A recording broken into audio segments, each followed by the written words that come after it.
Excelente día, contadores. CADEFI les da la más cordial bienvenida al curso de este día.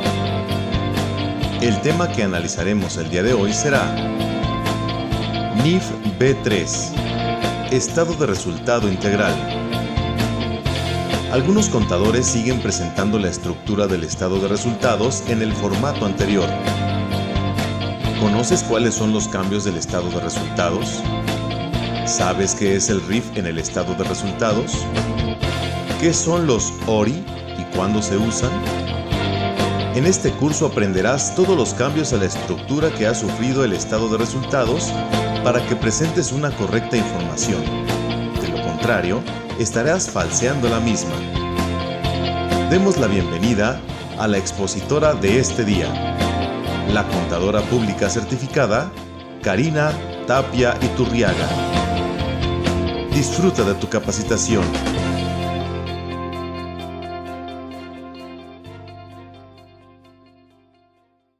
Hola, ¿qué tal? Muy buenos días, ¿cómo están ustedes? Pues bueno, antes que nada, de verdad, para mí es un gusto, orgullo y privilegio poderlos tener aquí en esta mañana. Y específicamente para mí, la parte medular que se encuentren aquí, radica en lo siguiente. De repente, y sobre todo a veces nosotros los contadores, y específicamente este tema en particular, decimos, ¿quién no hacemos diario casi un estado de resultado? ¿Y quién de repente igual no lo ha hecho, por lo menos igual para un anual? ¿Y quién no lo ha hecho? Es más, creo que los únicos dos estados financieros que todo contador sabemos hacer prácticamente cerrados de ojos es específicamente lo que es el estado de posición financiera y el estado de resultado, ahora estado de resultado integral. Digo, y me sorprende cuando decimos estado de resultado integral, cuando realmente entró en vigencia desde el 2013. Entonces ahí empezamos a decir, bueno, estamos prácticamente ya por terminar el 2016 y entonces, ¿qué es lo que he venido haciendo? ¿Cómo es lo que he venido presentando? ¿O a qué es a lo que me he estado dedicando en estos últimos 3 años? También vamos a ver algo importantísimo, que también, a pesar de que se llama ahora el estado de resultado integral, vamos a ver que no todas las empresas tienen que hacerlo, porque precisamente en la parte integral vamos a ver lo que son los famosos ORI, los otros resultados integrales. Y entonces pues veremos que también esto no es forzoso ni aplicable a todas las empresas. Tienen que tener ciertas características para que realmente tenga que llevarse así. Entonces eso tampoco quiere decir que estemos desactualizados, no, porque la realidad es que simplemente a mi empresa a la que yo me dedico, pues simplemente no lo está llevando como tal. Para efectos entonces de dar inicio a lo que va a ser la parte de nuestro curso, lo primero que igual quiero comentar, en el momento que tengan igual duda, inquietud acerca de un concepto, lo que esté yo comentando, por favor igual para eso estamos, para que igual podamos ir enriqueciendo todo lo que se refiere a esta parte de nuestro curso como tal. Ok, ya se nos movió.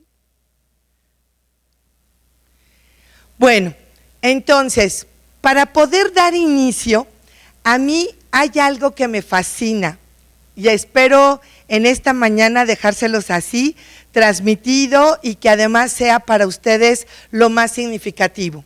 Desde hace mucho tiempo, los contadores hemos perdido el sentido de nuestro trabajo.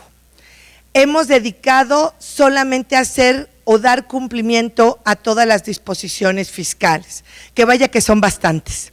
Y entonces en ese momento perdimos la esencia de lo que verdaderamente nos graduamos, licenciados en contaduría o contadores públicos, o hoy con más de 75 nuevas carreras, ¿no? O sea, bueno, que igual dice, bueno, la última, ingeniería fiscal, bueno, esa está, pero, ¿no? Está en una universidad del sureste, pero bueno, partiendo de esto, yo sí quiero comentar por qué es tan importante y ojalá que además este curso en particular les invite a seguir, como dicen, el famoso estudio. Hoy las traje en las estudiantiles para que no lo sientan tan feo, ¿no? Las normas de información financiera. Nuestro gran tabique, lo que efectivamente se supone todo contador deberíamos estar sabiendo, conociendo. ¿Y saben qué es lo maravilloso? Que de acuerdo a las disposiciones fiscales, ¿no? De acuerdo a la resolución 2816, nos dice que todo lo que nosotros ahora estemos informándole a la autoridad a través de la malamente llamada contabilidad electrónica, tiene que ser con base a las NIF. Y entonces, ¿qué es lo que tenemos que saber? Pues NIF. Y obviamente este tema es uno de los cuales nosotros vamos a dar inicio a este estudio. Pero entonces les decía, regresándome a esa parte tan importante y medular, si yo como contador, ¿a qué me debo dedicar? Pues precisamente a hacer la contabilidad.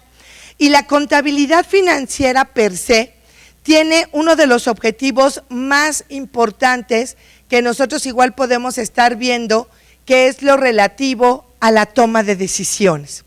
La toma de decisiones es para lo que deberíamos nosotros generar información financiera. La toma de decisiones es básicamente tomas de decisiones de inversión, de financiamiento y de dividendos. Queridos y estimados colegas contadores, yo les quiero decir igual en esta mañana, si ustedes logran permearle específicamente a sus clientes o en sus propias empresas esto, las cosas estarán cambiando. Y lo digo ¿por qué?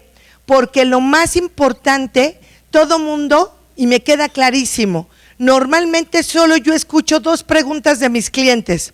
La primera es, ¿hay que pagar impuestos? Y la segunda, ¿es lo menos? Es lo único que yo escucho de mis clientes. Y yo lo que he venido es a reeducarlos, a decirles, ¿qué crees? Lo más importante es que tu negocio crezca.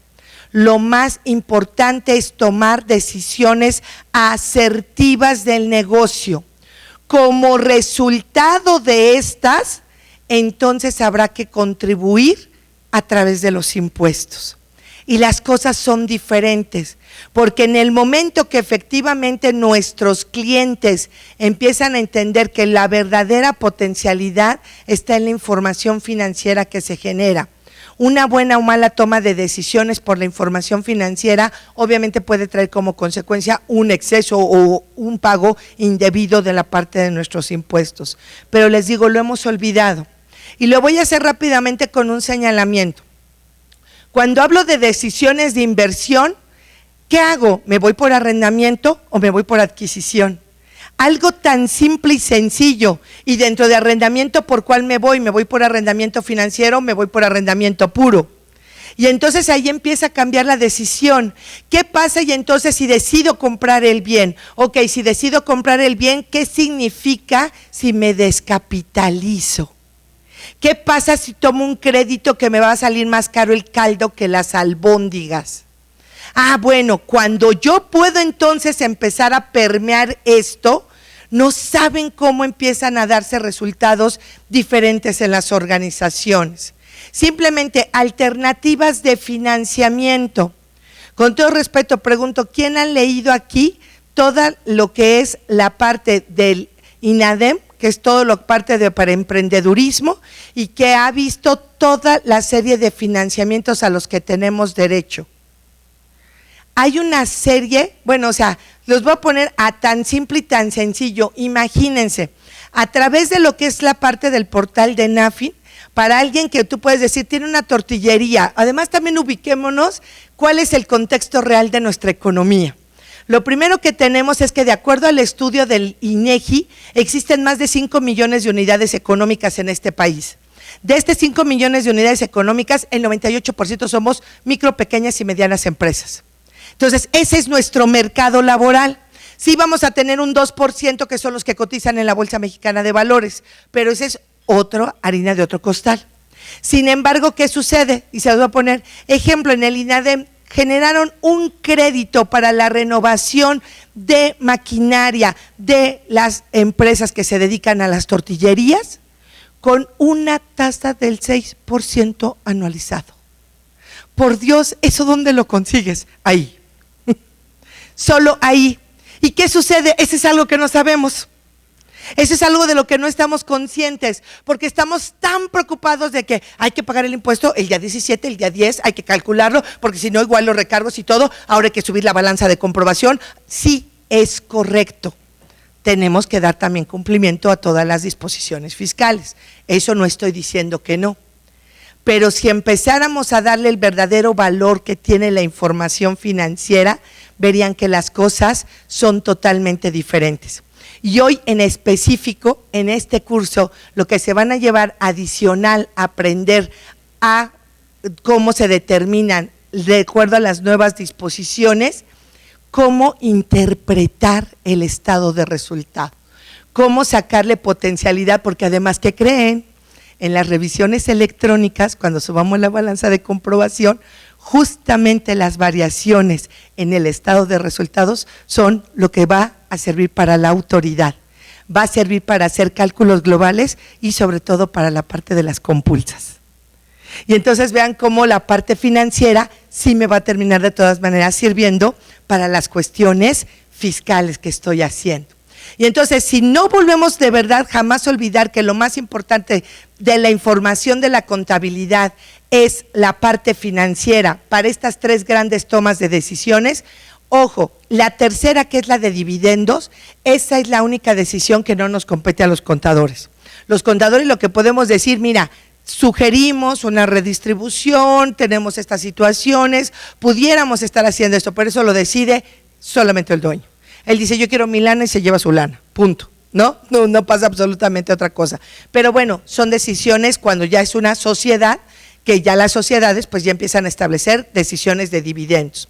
Y entonces igual, la contabilidad me va a servir para otra cuestión que es súper fundamental, control interno.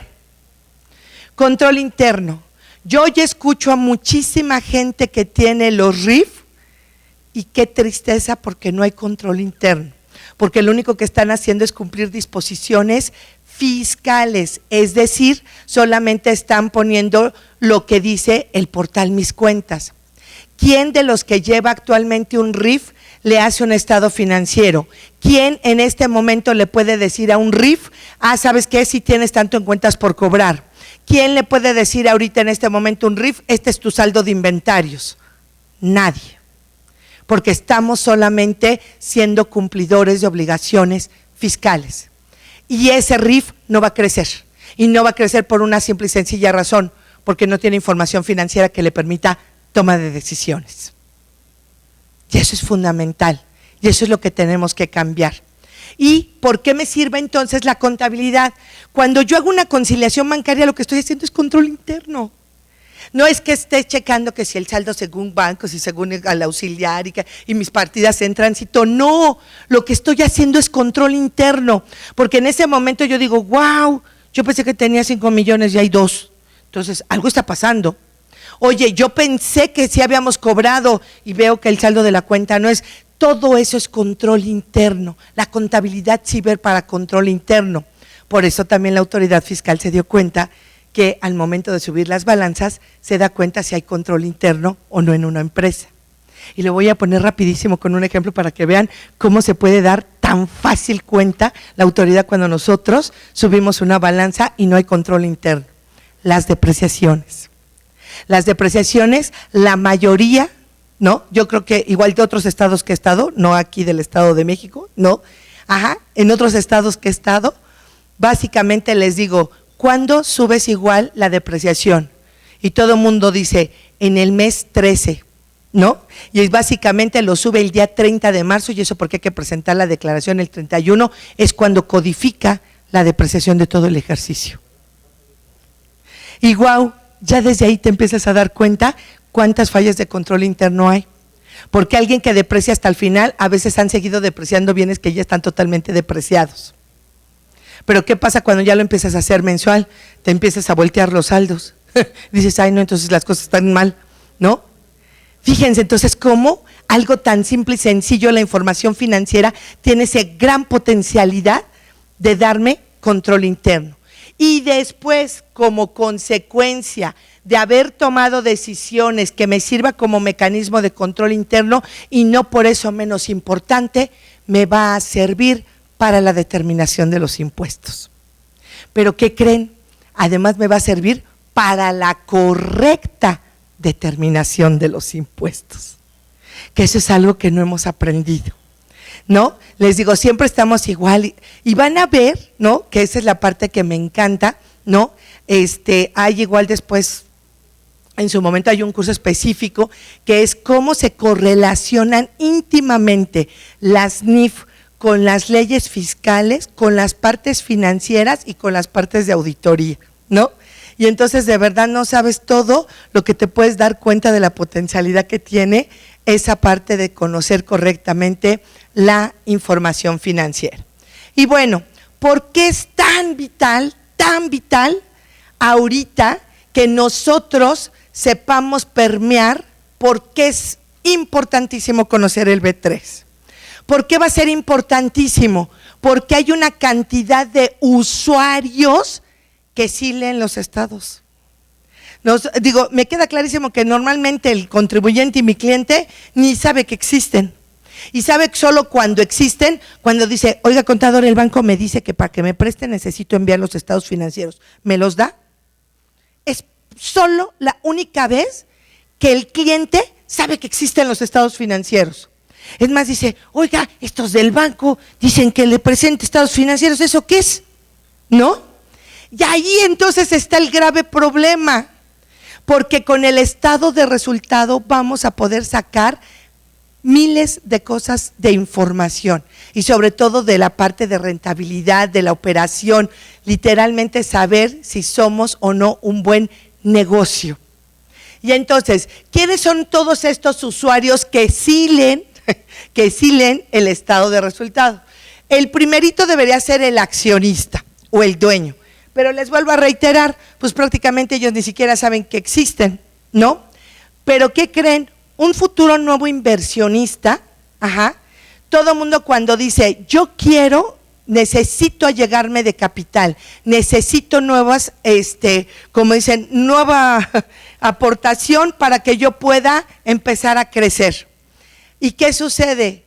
El que va a llegar, nada más llega y te dice, sí, se ve muy bien, está lleno el curso, yo creo que sí la haces. ¿Así de plano te va a prestar o te va a decir que sí decide invertir? No, forzosamente te va a dar y pedir información financiera. Y entonces estos accionistas, fíjense, se lo voy a poner con 3 para que podamos todavía seguir. No sé si ustedes igual han escuchado hablar de EQ Capital, así como Los Ángeles Inversionistas. Todos estos son gente que tiene mucha, pero mucha lana y lo que está buscando es en dónde invertir. Y quién es rentable y quién tiene proyectos y quién tiene innovación y quién tiene todo. Y ellos están dispuestos a dar su capital, pero para eso hay que presentarles planes de negocio e información financiera proyectada. ¿Cómo voy a hacer una información proyectada cuando no tengo ni siquiera la histórica? ¿No? Y lo voy a ir comentando con diferentes clientes. En particular, hay una agencia de viajes, que esta agencia de viajes invariablemente lo que es para que le puedan otorgar crédito las aerolíneas, para que le otorguen el crédito de todos esos vuelos, tiene que presentar sus estados financieros. Pero en caso de que no cumpla con ciertas razones de capital, de solvencia, de rentabilidad, entonces le pide una fianza.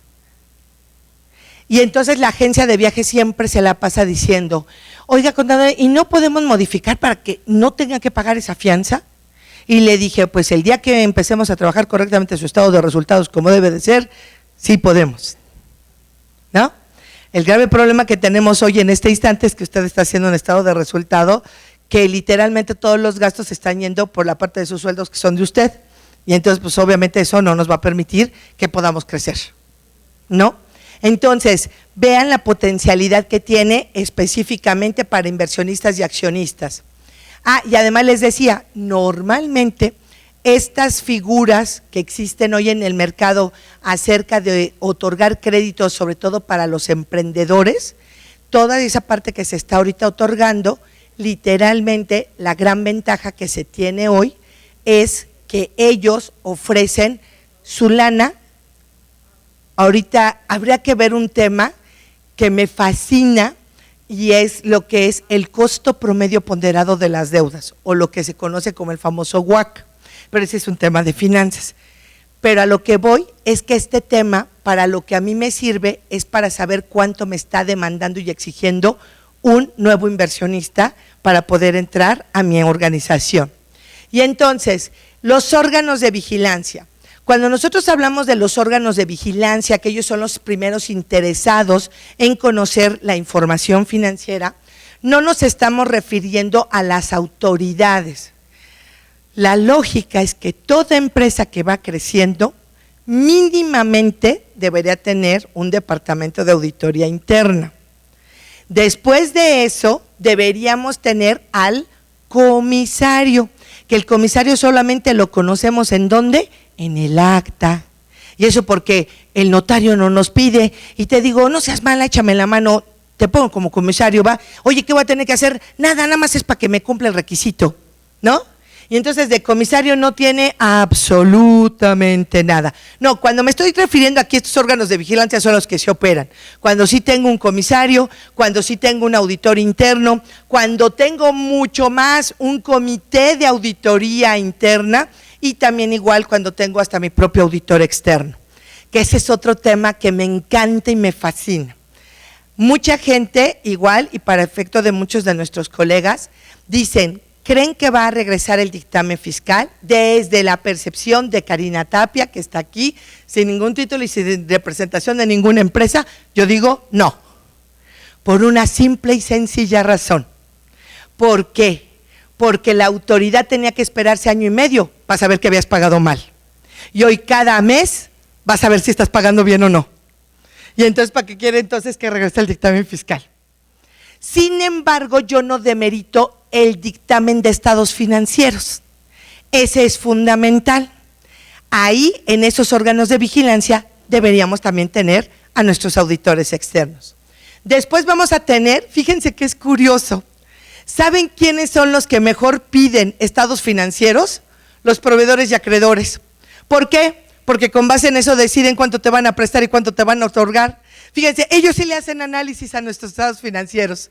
Ellos sí te dicen, a ver, no necesito saber cómo andas en tus cuentas, quiero saber si tienes liquidez, si tienes solvencia, si vas a poder hacer frente a este nuevo pago, cómo están tus proyecciones, cómo han venido tus resultados, porque si no, ¿qué crees? No te presto. ¿Vía qué? Entregarte mercancía o vía darte créditos por cualquier otro concepto análogo. ¡Wow! Entonces, ellos sí están más preocupados por conocer nuestro estado de resultado. ¿Qué sucede en el caso? Los empleados. Los empleados, la única vez que saben que existe, ni saben cómo se llama. Ellos lo único que les interesa es, ¿hay PTU por pagar? Entonces, pero lo único que saben es que para poder sacar esa PTU se deriva de un estado de resultado. Entonces, ellos dicen, bueno, si eso es lo que necesitamos, díganos dónde lo podemos ver para entonces saber cuánto nos va a tocar. Pero fíjense, mejor los empleados que los empresarios son los que piden ese estado financiero. Por lo menos todos lo piden en mayo, ¿no? Para saber cómo nos fue, ¿no? Y entonces, al menos ellos sí tienen esa certeza. Y por eso no menos importante, las autoridades fiscales. Ahí sí las autoridades fiscales forzosamente van a necesitar contar con nuestro estado de resultado. ¿Y por qué? Pues porque prácticamente, excepto las partidas de conciliación contable fiscal, casi mi estado de resultado financiero debería darme una idea muy cercana a cuánto me tendría que haber pagado de impuestos. Fíjense, solamente con la pura lectura así del resultado, debería decir, debe estar en tanto. Y si empieza a haber discrepancias muy altas entre el financiero y el fiscal, entonces va a empezar a revisar. Por eso es que nuestro financiero tiene que estar muy bien hecho y muy acorde. Si a alguno de los de aquí presentes le tocó o le sigue tocando hacer el CIPRED, la cosa más maravillosa que tiene el CIPRED es el análisis de gastos. Porque en el análisis de gastos, que es el estado de resultado integral, en el estado, prácticamente en ese análisis de gastos, venía el detalle de cuánto pagaste, sueldos, salarios, todo lo que se refiere. Bueno, para que vean cuán relevante es el estado de resultado para efectos de la autoridad, se los voy a poner con lo siguiente. De todo el código agrupador, que siempre lo dije, fíjense lo que pedimos, porque pedimos muy mal.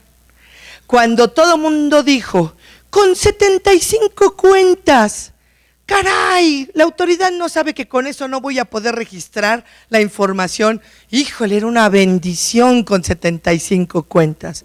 Hoy 1064 cuentas. A ver, ¿lo vuelvo a repetir? 1064 cuentas el código agrupador. ¿Pero qué creen? De esas 1064, prácticamente el 50% es estado de resultado. Si a estas alturas no nos queda claro por qué la autoridad está tan detallada y tan interesada en el estado de resultado, pues entonces, digo, ¿qué más les puedo decir? Chequen el código agrupador, anexo 24, y lo verán. Y entonces, ¿para qué me van a servir los estados financieros? Y si empiezo con este análisis y esta parte de reflexión antes de entrar directamente a nuestro tema, porque si no, digo, ahorita van a ver que la parte de determinarlo, la verdad es que no es nada compleja. Ahora si como dijéramos, saber sumar y restar, ya lo hicimos, no necesitaríamos más. Pero si no entendemos la profundidad de lo que implica este tema, entonces ahí sí es en donde nos estaremos perdiendo. Básicamente cuando nosotros vemos los estados financieros, su objetivo fundamental es generar información para la toma de decisiones. Así de simple y sencillo, ese es el objetivo fundamental. Sin embargo, justamente en estos estados financieros debe permitir evaluar lo primero, el comportamiento económico financiero. Los estados financieros, por eso es que los piden siempre, ¿qué cosa? Comparativos. Yo siempre tengo que presentar estados financieros comparativos, excepto cuando, pues la primera vez que me constituí, pues porque no tengo de dónde más regar, pero a partir de que me constituyo, literalmente yo tengo la obligación de presentar estados financieros comparativos.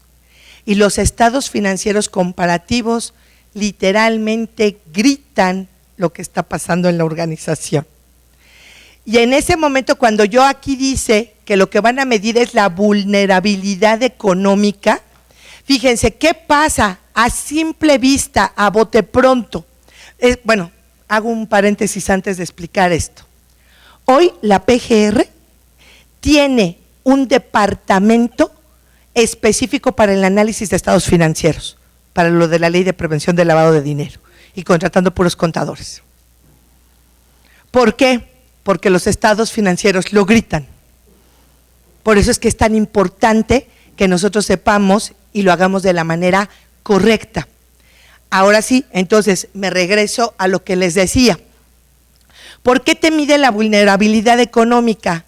Simple y sencillo, simple y sencillo.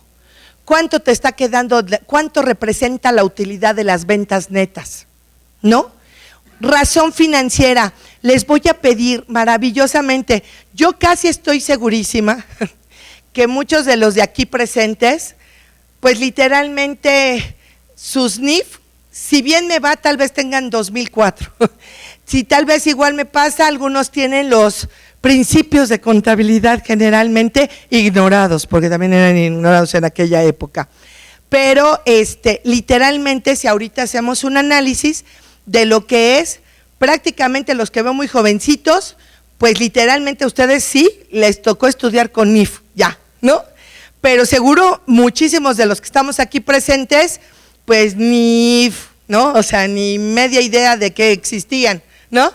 Bueno, ¿qué sucede? Les voy a decir, herramienta potencial, NIF A3, apéndice C. Por favor, NIF A3, apéndice C. ¿Qué contiene este maravilloso apéndice? Todas las razones financieras. Las razones financieras de liquidez, rentabilidad, operación, todo lo que yo necesito saber y que se traduce, ¿qué creen? En el estado de resultado, que eso es lo más interesante. No todas, NIF A3, que es lo que son los elementos, las necesidades de los usuarios de la información financiera, pero es el apéndice C de casa. El apéndice C de casa, ahí es en donde vamos a encontrar todas las razones financieras. Y entonces, cuando les decía en este instante que me va a ayudar a medir la rentabilidad o conocer la vulnerabilidad que existe en la información financiera, me quiero regresar a lo siguiente. Fíjense, la primera razón financiera que yo determino, utilidad neta, en lo que es la parte contra las ventas totales. Cuando yo digo, ¡wow! Vendiste 10 millones, digo, lo pongo con números así grandototes, pero tu utilidad que te quedó fue de 10 pesos. Híjole, pues mejor sabes que cierra el changarro. O sea, la verdad, estás vendiendo 100 millones, 10 millones para ganar eso. Híjole, pues la verdad creo que no es tan buen negocio. ¿Es tu primer año? No, pues te fue de maravillas, ya hasta saliste con utilidades. Eso es bueno, ¿no? Entonces, ojo, lo primero que nosotros tenemos que sacar son esas proporciones.